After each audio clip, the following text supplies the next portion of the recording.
नमस्कार। मैं हूं doctor K V Rai, former adviser administrative reforms department, government of NCT of Delhi. इस वीडियो में हम बात करेंगे रिगार्डिंग ड्राफ्टिंग ऑफ कम्युनिकेशंस, जो कि हम एक दूसरे के साथ पत्राचार के लिए, पत्र व्यवहार के लिए मसौदा बनाते हैं। उसको हम कहते हैं ड्राफ्टिंग ऑफ कम्युनिकेशंस। इसके लिए दिशा निर्देश जो दिए गए हैं वो मैनुअल ऑफ ऑफिस प्रोसीजर के अंतर्गत दे रखे हैं। Manual of office procedure Bharat सरकार का एक ऐसा मैनुअल है जो कि पत्र के आने से लेकर उसके फाइनल डिस्पोजल तक पूरी रूपरेखा को दर्शाता है। कब वो डायरी होगा, कब डिस्पैच होगा, कब फाइल खुलेगी, कहाँ फाइल खुलेगी, कब फाइल को रिकॉर्ड को डिस्ट्रॉय किया जाएगा, रिकॉर्ड रूम में क्या क्या रखा जाएगा, एटसेट्रा एटसेट्रा। सो मैनुअल जो है पूरी रूपरेखा दर्शाता है कि किस प्रकार से हमें सरकारी कार्रवाई करना चाहिए। इसी के अंतर्गत एक ड्राफ्टिंग का भी चैप्टर है, यानी कि जो भी पत्राचार होगा उसको हमने कैसे ड्राफ्ट करना है। ड्राफ्टिंग देखा जाए तो एक किस्म का आर्ट है। चिट्ठियां तो हम सुबह से शाम तक घरों में भी लिखते थे, स्कूलों में भी लिखते थे, कॉलेजेस में भी लिखते थे, परंतु यहाँ पर we have to be very careful in reproducing the letters. अगर हमें कोई ड्राफ्ट भेजना है तो उसको हमें बड़ा कर्टियस रेखा से लिखना है, पर्टिकुलरली जब वो लेटर्स जनता के साथ पत्र व्यवहार में आ रहे हों। हम जनता के सेवक हैं, उनके मास्टर्स नहीं। अतः हमें बड़ा कर्टसी के साथ, बड़ा संवेदनशील होकर उनके साथ पत्र व्यवहार करना चाहिए। किसी भी पत्र को जनता के साथ लिखते समय हमें ये देखना होगा कि जो हम कन्वे कर रहे हैं वही बात कन्वे हो, उसका कोई मिस इंटरप्रिटेशन ना हो जाए, बात का बतंगड़ ना बन जाए, किसी सेंटेंस का डबल मीनिंग ना निकले। जो लेटर्स भेजे जाएंगे वो बड़ी सिंपल लैंग्वेज में होने चाहिए, छोटे छोटे सेंटेंसेस में होने चाहिए और इस लैंग्वेज में हो कि आम साधारण जनता उसको समझ सके, पढ़ सके या पढ़ा सके। इस प्रकार ड्राफ्टिंग जो है इसमें बहुत ही केयरफुल रहना पड़ता है। जब भी हम ड्राफ्ट बनाते हैं तो हमें ये देखना होगा कि जो भी गवर्नमेंट का डिसीजन है वो प्रॉपरली कन्वे हो जाए, या जो भी हम उनसे फर्दर सूचना चाहते हैं वो प्रॉपरली कन्वे हो जाए। नॉर्मली ड्राफ्ट जो है, हम कोई सैंक्शन इशू करनी हो, किसी को कम्युनिकेशन करना हो, किसी को इजाज़त देनी हो, कोई और लाइसेंस देना हो, तो इन संबंध में करते हैं, परंतु उसमें भी कई दफ़ा हमें एडिशनल इन्फॉर्मेशन की भी आवश्यकता पड़ जाती है।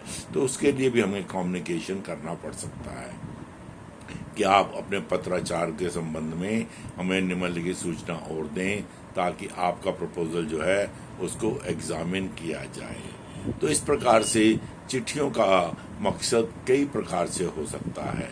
उनको फाइनल डिसीजन देना वो अलग बात है, परंतु इन बिटवीन भी कॉरेस्पॉन्डेंस चल सकता है जिसके माध्यम से हम उनसे बातचीत करेंगे। So letters are nothing but we are talking to the citizen about their case.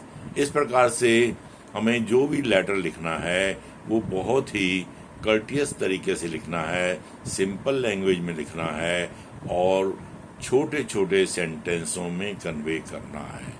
कोई भी लेटर यदि बहुत बड़ा हो जाता है तो उसको लेटर के फॉर्म में यदि 2-1 पेज का है तो चल जाता है, परंतु यदि लेटर इतना बड़ा बन जाता है कि तो उसको हम लेटर के रूप में ना लगाकर एक अनेक्शर की फॉर्म में साथ संलग्न कर देते हैं ताकि लेटर जो है हैवी नज़र ना आए। फॉर एग्जाम्पल, हम कोई 5-6 पेज का लेटर बना बैठते हैं तो वो मटेरियल को हम अनेक्शर में डाल देंगे और उसमें लेटर ऊपर छोटा सा लगा देंगे कि संलग्न अनेक्शर के अनुसार आपको सूचना भेजी जा रही है। अब वो सारी सूचना जो है हम उस अनेक्शर के माध्यम से कन्वे कर देंगे। हमारा प्रयास यही रहना चाहिए कि सिटीजन के साथ जो भी पत्र व्यवहार हो वो वहाँ की लैंग्वेज के अनुसार हो। जैसे हिंदी बेल्ट के लोगों के साथ पत्र व्यवहार कर रहे हैं तो हिंदी में करें, अंग्रेजी पढ़ने वाले के साथ कर रहे हैं तो अंग्रेजी में किया जा सकता है, कोई पाबंदी नहीं है। सदर्न स्टेट्स के साथ हमने कम्युनिकेशन कर रहे हैं तो वहाँ इंग्लिश में हो सकता है, परंतु यदि हम रीजनल लैंग्वेज जानते हैं तो रीजनल लैंग्वेज के अंतर्गत ही हमें कम्युनिकेशन करना चाहिए। फॉर एग्जांपल, अगर पंजाब स्टेट में हम काम कर रहे हैं तो पंजाब में अगर पंजाबी ज़्यादा मान्यता रखती है, पंजाबी में चिट्ठियाँ आती जाती हैं, तो वहाँ हमें उत्तर देना पंजाबी में ही उचित होगा। इसी प्रकार से अन्य रीजन्स में भी उनकी लोकल लैंग्वेज को ही प्रेफर किया जाता है। जब भी पत्र व्यवहार करेंगे, नॉर्मली ऑफिसर की अप्रूवल के लिए हम पहला ड्राफ्ट बनाते हैं ताकि वो उसको देख ले कि जो हम कन्वे कर रहे हैं उसको वो अप्रूव कर दे। यदि वो अप्रूव कर देता है तो उसकी फेयर कॉपी बनाकर जारी कर दी जाएगी, परंतु यदि वो उसमें अमेंडमेंट्स करता है, उसके अंदर कोई तरमीम करता है, तो उसको जो है उचित रूप से उसमें इनकॉर्पोरेट करके रिकरेक्ट करके उसको फेयर लेटर बनाकर भेजा जाएगा। परंतु यदि साधारण लैंग्वेज में छोटा मोटा पत्र व्यवहार है जिसमें नॉर्मल रूटीन के लेटर्स होते हैं, जैसे किसी चिट्ठी का एक्नॉलेजमेंट करना है या अन्य कोई ऐसा है मसौदा कि जो हम बार बार वही कन्वे करते हैं, तो उसके लिए साइक्लोस्टाइल लेटर्स भी यूज़ किए जा सकते हैं। साइक्लोस्टाइल या प्री डिटरमिन्ड फॉर्मेट भी यूज़ किए जा सकते हैं ताकि बार बार छोटी छोटी बातों के लिए हमें अप्रूवल्स ना लेनी पड़े। एक किस्म के अगर निर्णय हो तो वो कन्वे करने के लिए इस प्रकार का रूपरेखा भी लागू किया जा सकता है। हमें जब भी कोई लेटर लिखेंगे we must avoid lengthy sentences और उनको एब्रप्टली ख़त्म नहीं करना है, उसका पूरा मीनिंग निकलना चाहिए। उसके अंदर जो हम मैसेज कन्वे करना चाह रहे हैं वो स्पष्ट रूप से कन्वे होना चाहिए और बिल्कुल सिंपल लैंग्वेज में होना चाहिए। जैसे अगर मैं कहना चाहता हूँ कि रोको मत जाने दो, तो कहाँ कॉमा लगेगा, कहाँ फुल स्टॉप लगेगा, इसको भी हमें देखना है। यदि हम इसमें कॉमा नहीं लगाएंगे तो इसका डबल मीनिंग निकल आएगा, रोको मत जाने दो, और दूसरा मीनिंग निकल सकता है रोको मत जाने दो। तो इस प्रकार से हमें बहुत केयरफुल होना है कि जो डिसीजन हम गवर्नमेंट की तरफ से कन्वे कर रहे हैं वो ही कन्वे हो, इसका कोई डबल मीनिंग ना निकल पाए। इस प्रकार से ड्राफ्टिंग जो है बहुत ही टेक्निकल तरीके से लिखना है और इसके अंदर जो हम कन्वे करना चाहते हैं वो स्पष्ट रूप से कन्वे होना चाहिए। अब ड्राफ्टिंग के लिए भारत सरकार ने कई प्रकार के कम्युनिकेशंस बना रखे हैं। साधारण पत्राचार के लिए state government to state government चलना है, स्टेट गवर्नमेंट टू पब्लिक चलना है, तो नॉर्मली हम ऑर्डिनरी लेटर के रूप में कन्वे करते हैं। जब भी गवर्नमेंट की तरफ से कोई चिट्ठी जाती है तो उसके टॉप के ऊपर या तो प्रिंटेड लेटर हेड होता है या उस ऑफिस का पूरा नाम पता दिया जाता है कि ये किस दफ्तर से चिट्ठी आई है, कहाँ से चिट्ठी आई है। हर चिट्ठी का एक फाइल नंबर होता है, वो भी कन्वे किया जाता है। हर चिट्ठी के ऊपर डेट भी डालना ज़रूरी है और जिसको चिट्ठी एड्रेस की जा रही है उसका नाम, पता, address, pin number etcetera salutation स्थान पर दिया जाएगा। उसके बाद डियर सर, सर जो भी उचित हो आप लिखते हैं उसको लिखें। उसके बाद जो है basic body of the letter जो है शुरू होती है कि आपके पत्र संख्या इतने दिनांक इतने के संदर्भ में आपको सूचित किया जाता है कि जो आगे हमने कहना है वो कहेंगे। इस प्रकार से बॉडी ऑफ द लैंग्वेज जो है सैल्यूटेशन के बाद से शुरू होती है और उसके बाद योर्स फेथफुली या सिंसियरली तक जाती है। तो इसके अंदर बेसिक मटेरियल जो हम कन्वे करना चाहते हैं वो सब कन्वे किया जाएगा। हमें कोशिश करनी चाहिए कि हर लेटर छोटे छोटे सेंटेंसेस में लिखा जाए और उसको चंद सेंटेंसेस के बाद नेक्स्ट पैराग्राफ में कन्वर्ट कर दें, और हर पैराग्राफ को यदि उचित हो तो नंबरिंग भी दे दिया जाए, ताकि कल को किसी पैराग्राफ को रेफर करना हो तो हम कह सकें कि इस पत्र के पैरा नंबर इतने में ये लिखा हुआ है। इससे सुविधा हो जाती है पढ़ने वाले के लिए भी और उसको रेफर करने वाले के लिए भी। इस प्रकार से ड्राफ्टिंग ऑफ कम्युनिकेशन बहुत ही सिंपल तरीके से करना चाहिए। नॉर्मली सरकारी चिट्ठियों में हम सैल्यूटेशन सर से ऊपर जो है एक ड्राफ्ट में सब्जेक्ट मैटर भी देने का प्रयास करते हैं कि ये चिट्ठी किस बारे में है। रेफरेंस देने का नंबर भी देने का प्रयास करते हैं कि ये किस पत्र जो है किस पत्रावली से जारी किया जा रहा है, किस डेट को जारी किया गया है, ये रजिस्टर्ड एडी जा रहा है, ऑर्डिनरी डाक से जा रहा है, इसका भी मूल्यांकन किया जाता है। लेटर अर्जेंट है, इमीडिएट है, मोस्ट इमीडिएट है, ये भी उसके ऊपर अंकित किया जाता है। सो इस प्रकार से फाइल नंबर देना इज ए मस्ट, और हर ड्राफ्ट में क्लियरली लिखना चाहिए कि इसके साथ कोई अन्य एनक्लोजर है या नहीं है। यदि है तो नीचे एनक्लोजर में स्पष्ट किया जाए कि हम आपको इतने पत्र जो हैं या इतने पेजेस जो हैं एनक्लोजर के रूप में भेज रहे हैं। यानी कि आपने किसी की सर्विस बुक भेजी तो लेटर में स्पष्ट लिखा जाए कि आपको फलां व्यक्ति की सर्विस बुक भेजी जा रही है, और एनक्लोजर में स्पष्ट किया जाए कि आपको 1 service book, 2 service book, 3 service book भेजी जा रही हैं, ताकि वो रिकॉर्ड में आ जाए कि आपने उनको वाकई में सर्विस बुक भेज दी है। और जब भी आप डिस्पैच करेंगे तो भी इंश्योर करें जो एनक्लोजर्स आपने उसके साथ लिखे हैं वो उनके साथ बाकायदा टैग हों। ये ना हो कि चिट्ठी तो चली जाए और एनक्लोजर आपकी फाइल में ही रुक जाए। अक्सर बहुत सारे केसों में ये समस्या आती है कि बार बार पत्राचार बढ़ जाता है कि आपने जो एनक्लोजर लिखे थे वो तो हमें आए ही नहीं है। तो इस प्रकार छोटी छोटी बातों को भी हमें ध्यान में रखना पड़ता है। उसके साथ यदि आप कोई फाइल भेज रहे हैं तो स्पष्ट करें कि आपको फलां फाइल भेजी जा रही है, इसमें इतने पेजेस हैं, इतने नोटिंग हैं, इतने ड्राफ्टिंग के पेजेस हैं, इतने कॉरेस्पॉन्डेंस साइड के हैं, एटसेट्रा एटसेट्रा, या फाइल के इतने वॉल्यूम हैं, वॉल्यूम नंबर इतना भेजा जा रहा है, ताकि स्पष्ट हो कि आपने उनको क्या भेजा और वहाँ क्या रिसीव हुआ या नहीं हुआ।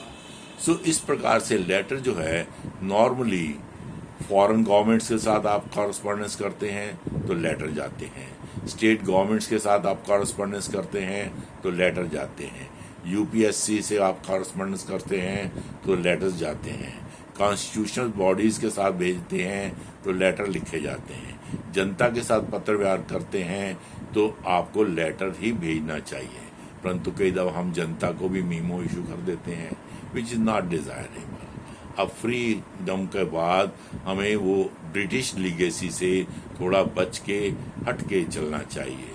हर लेटर को एड्रेस करते हुए शुरुआत में सैल्यूटेशन में लिखा जाएगा सर, डियर सर, मैडम, जो भी उचित है उसका संबोधन किया जाता है। Subject matter of the letter must be given in between the addressee जिसको मैंने एड्रेस किया है और सैल्यूटेशन के बीच में, ताकि उनको पता लग जाए ये चिट्ठी किस रूप से आई है, किस बारे में आई है, एक हेडिंग पढ़ने से ही ज्ञात हो जाए। इसके बाद जब लेटर अंत हो जाता है तो हम योर्स फेथफुली लिख के, योर्स सिंसियरली लिख के, योर्स ओबीडियंटली लिख के, जैसा लेटर हो उसके अनुसार हम उसको क्लोज करते हैं। और उसके बाद नीचे जो है भेजने वाले का नाम, designation, email address, telephone number, these are a must, इनको लिखना आवश्यक है, ताकि कम्युनिकेशन में कोई अगर गलती रह गई हो तो वो तुरंत वहाँ पर उस अधिकारी से संपर्क कर सकें और बता सकें कि आपने जो चिट्ठी भेजी थी इसमें मुझे ये क्लैरिफिकेशन चाहिए, ज़रा आप बताएं, ताकि वो कंसर्न अधिकारी से ही बात कर सके। और उसका अगर टेलीफोन नंबर नहीं होगा तो आजकल टेलीफोन नंबर बदलते देर नहीं लगती और वो बेचारा इधर उधर भटकता रहेगा। इस प्रकार टेलीफोन नंबर भेजने वाले का ये देना आवश्यक है। हो सके तो उसका ईमेल भी उसके नीचे दे दीजिए, और उसके अगर एड्रेस कंप्लीट ऊपर दे रखा है तो कमरा नंबर वगैरह भी उसके अंदर अंकित कर दीजिए। This is first form of letter. तो इस प्रकार जब भी लेटर के साथ एनक्लोजर होंगे तो जहां आपने योर्स फेथफुली लिखा है उसके दूसरी ओर बगल में लिखिए एनक्लोजर में आप क्या क्या भेज रहे हैं। स्पष्ट कर दीजिए, एक सर्विस बुक भेजी जा रही है, इतनी फाइलें भेजी जा रही हैं, इतने लिफाफे बंद भेजे जा रहे हैं, इतने सील बंद लिफाफे भेजे जा रहे हैं, ताकि क्लैरिटी आ जाए कि आपने लेटर में जो जो ऊपर लिखा है वो सब वहाँ अटैच हो गया कि नहीं। उसके होने के बाद ही आपका लेटर जो है कंप्लीट माना जाएगा। और उसको देखिए कि वो लेटर जो है पीएन बुक के माध्यम से भेजना उचित है, रजिस्टर्ड एडी भेजना उचित है, स्पीड पोस्ट के माध्यम से भेजना उचित है, या किसी अन्य माध्यम से जाना चाहिए। सीक्रेट और top secret letters normally PN books के माध्यम से ही भेजे जाते हैं, या सील्ड बंद बॉक्सेस के अंदर भी भेजे जाते हैं। तो इसकी भी प्रथा कुछ विभागों के अंदर है, जैसे मिनिस्ट्री ऑफ एक्सटर्नल अफेयर्स है, मिनिस्ट्री ऑफ डिफेंस है, मिनिस्ट्री ऑफ फाइनेंस है, जहाँ टॉप सीक्रेट और सीक्रेट मैटर्स हैंडल होते हैं। इसके बाद नेक्स्ट कम्युनिकेशन आता है Demi official letters. Demi official letters होते हैं डीओ लेटर्स, जिसको हम साधारणतः कहते हैं। ये एक अधिकारी दूसरे अधिकारी को लिख सकता है। नॉर्मली ये लेटर्स जो हैं पर्सनल अटेंशन ड्रा करने के लिए ही लिखे जाते हैं। जैसे आपने कोई कम्युनिकेशन किसी डिपार्टमेंट में भेजा और 3-4 महीने से वहाँ से कोई उत्तर ही नहीं आ रहा, आप बार बार रिमाइंडर दिए जा रहे हैं, तो आपने उनका पर्सनल अटेंशन ड्रा करना हो किसी उच्च अधिकारी का, किसी मिडिल लेवल अधिकारी का, तो आप उसको डीओ के माध्यम से संपर्क कर सकते हैं कि मेरे डिपार्टमेंट ने इतने पत्र भेजे परंतु आपके यहाँ से कोई उत्तर नहीं आया, कृपया पर्सनल अटेंशन देके इसको निपटाने का प्रयास करें, जो सूचना हमने मांगी है उसको देने का प्रयास करें। इसी प्रकार यदि कोई अर्जेंट मैटर हो या इम्पोर्टेंट मैटर हो जिसको हम तुरंत प्रॉम्प्टली डिस्पोज ऑफ करवाना चाहते हैं, उसमें भी डेमी ऑफिशियल लेटर्स लिखने का प्रयास किया जाता है, ताकि उच्च अधिकारियों की अटेंशन पर्सनल रूप से ड्रा कर ली जाए। डीओ लेटर्स नॉर्मली बहुत ही कर्टियसली लिखे जाते हैं, फर्स्ट फॉर्म में लिखे जाते हैं और बहुत ही ब्रीफली लिखे जाते हैं। इसमें लंबे चौड़े अगर आपको कम्युनिकेशंस भेजने हो तो उनको एनक्लोजर के रूप में लगाइए, ना कि डीओ लेटर को एक पेज से ज़्यादा बनाने का प्रयास करें, वरना 1-1.25 पेज 1.5 पेज तक तो चल जाता है, परंतु आप 10-20 पेज का डीओ बना दें वो उचित कॉरेस्पॉन्डेंस का प्रारूप नहीं है। इसलिए डीओ जब भी लिखें ये ऑफिसर टू ऑफिसर लिखें, और एक अधिकारी ज़्यादा से ज़्यादा अपने से 2 लेवल ऊपर अधिकारी को लिख दे डीओ, वो तो चल जाएगा, परंतु कोई section officer government of India के सेक्रेटरी को डीओ लिखे वो उचित नहीं है। तो we have to take consideration कि कौन लिख रहा है, किसको लिख रहा है, इन दोनों के रैंक में कितना अंतर है, इन चीज़ों को भी नज़र मद्दे रखा जाता है। DO letter normally printed format के ऊपर इशू होता है। हमारे यहाँ गवर्नमेंट ऑफिस में DO letters by name print होते हैं, बाई एंड लार्ज।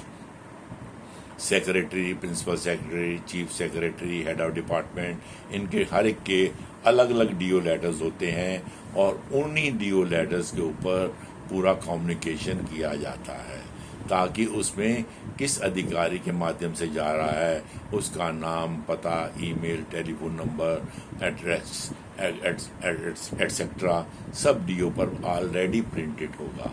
उसके बाद तो सीधा शुरू हो जाता है डियर सर, डियर मैडम, और डियर इसमें जो है माय डियर फर्स्ट फॉर्म में भी, और पर्सनल टच देने के लिए dear mister Arora, dear mister Sharma, ऐसे भी एड्रेस किया जाता है। उसके बाद बॉडी लैंग्वेज में सब्जेक्ट मैटर नहीं दिया जाता और सीधी बात की जाती है। और उनमें स्पष्ट कन्वे करने का प्रयास किया जाता है, बात को शॉर्ट रूप में लिखा जाता है और जो बात कहनी है उसको कहा जाता है। और जब डीओ एंड होता है तो उसमें रिगार्ड्स वगैरह कन्वे करने का भी प्रयास किया जाता है, with due regard, with respect, with regards, with kind regards etcetera. और इसके बाद डीओ के अंदर योर्स फेथफुली ना लिखकर योर सिंसियरली उपयोग किया जाता है। योर सिंसियरली के बाद लेटर भेजने वाले का नाम दिया जाता है, परंतु इसके नीचे उसका डेजिग्नेशन नहीं दिया जाता, क्योंकि डेजिग्नेशन ऑलरेडी ऊपर उसके नाम के साथ प्रिंटेड है। इसलिए डीओ के अंदर योर सिंसियरली और नाम देने की प्रथा है, और जिसको डीओ भेजा जा रहा है उसका नाम पता लेफ्ट हैंड साइड में बॉटम के अंदर लिखा जाता है। इस प्रकार से लेटर के अंदर जो है टॉप पर नाम पता लिखा जाता है जिसको भेजा जाता है, परंतु डीओ के अंदर लेटर जो है भेजने वाले का नाम पता योर्स सिंसियरली के बाद नीचे जो है उसमें लेफ्ट साइड में दिया जाता है। यदि कोई एनक्लोजर्स हो तो स्पष्ट रूप से एनक्लोजर्स यहाँ भी मेंशन करने चाहिए। और it is a very courteous language, it has to be in courteous language. और पर्सनल अटेंशन ड्रा करने के लिए शॉर्टेस्ट सेंटेंसेस में कन्वे किया जाए, ताकि डीओ पढ़ने वाले को ज़्यादा तवज्जो देना की आवश्यकता ना पड़े, उसको स्पष्ट कन्वे हो जाए कि डीओ में क्या चाहा है। और इसका भी डीओ नंबर दिया जाए, डीओ लेटर की डेट दी जाए। और ऑफिसर्स का नॉर्मली जो डीओ लेटर पैड होता है उसमें अशोका एम्बलम लेफ्ट साइड के ऊपर रेड कलर में होता है, और यदि मंत्री जी का डीओ लेटर है, प्राइम मिनिस्टर महोदय का डीओ लेटर है, तो वो ब्लू इंक के साथ नेशनल एम्बलम के साथ छपा होता है। इस प्रकार से डीओ के अंदर भी कुछ फॉर्मेलिटीज का प्रावधान रखा हुआ है जिसको हमें अप्रोप्रिएटली फॉलो करने की आवश्यकता है। यदि डीओ लेटर्स आपके पास प्रिंटेड नहीं है तो डीओ फॉर्मेट उसी फॉर्म में बना लीजिए और उसको जारी करने का प्रयास कीजिए। डीओ लेटर्स भी जो हैं नॉर्मली बंद लिफाफे में भेजे जाते हैं, ये नॉर्मली ओपन रूप से नहीं भेजे जाते, कॉन्फिडेंशियल है, सीक्रेट है, वो इनमें भी मेंशन किया जाएगा और उनकी रूपरेखा के अनुसार इनको भेजा जाएगा। तो इस प्रकार से जो महत्वपूर्ण दो कॉरेस्पॉन्डेंस के मोड हैं वो है लेटर और डीओ लेटर। अब हम बात करते हैं, कुछ आपने डाक में देखा होगा, कई दफ़ा ऑफिस मेमोरेंडम के नाम से भी OM के नाम से आपको चिट्ठियाँ आ जाती हैं। दैट मीन्स कोई भी